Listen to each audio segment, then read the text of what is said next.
a man by the name of Milton Hall was shot 40 times after he went through a confrontation with police officials there. They shot at him 46 times, and he suffered 40 gunshot wounds. Now, we do have video explaining this story in greater detail, so let's take a look at that. He was in a standoff with police and holding some sort of knife. A female officer is heard shouting.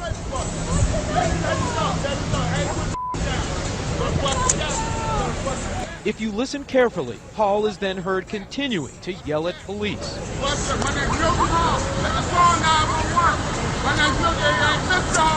Hall seems agitated, but not intimidated by a police dog.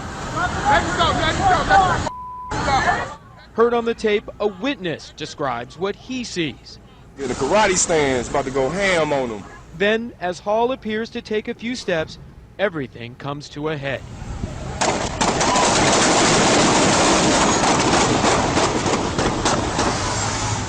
Local media report 46 shots were fired.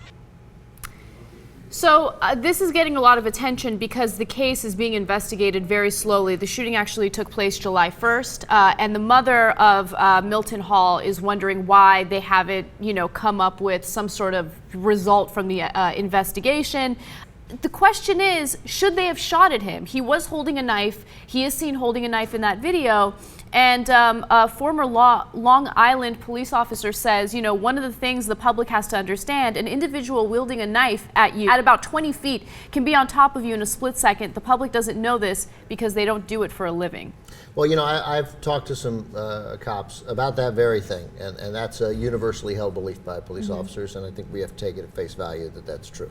And a guy 20 feet from you holding a knife is dangerous. But when you have what appeared to be, 4 police officers there? There were actually half a dozen police officers on the scene. There's 6 scene. police officers there. It is hard to imagine that he threatened any one of them in particular. Again, if you're holding a gun and somebody 20 feet away charges at you with a knife, you know what? There's a good chance you're going to miss them. There's a good chance you're only going to wing them a little bit, slow them down. They come at you, they're going to stab you, they can kill you. I understand why one cop would use deadly force in a situation like that. I hate speculating on these stories. I don't think, by the way, an incident that happened on July 1st is a slow investigation. It might take 6 months. This is serious business. The fact that it's being investigated, as long as it's being investigated thoroughly and completely, I don't care how long it takes. We don't need a decision right now. I understand the frustration of the family, but the important thing is that, it's not a George Zimmerman situation where they're like over the course of 3 or 4 hours, they're like, he's fine. He's fine. They are looking into it. You look at that video, and to someone without experience in this, I have probably the same reaction you do, which is like, that's a little excessive. It seems like there was a way out of this that didn't involve shooting him. Forget 40 times, shooting him once. He could have died on the first bullet. I know, shooting at him 46 times, and the shooting lasted 5 seconds. There was absolutely no need for that. And I feel uncomfortable as well saying, well, if I were a police officer in that situation, I would have done A, B, and C. You don't know what's going to happen in that situation, and it's difficult to say what you would do. But I do know one thing, there was absolutely no need for them to shoot at him 46 times like that.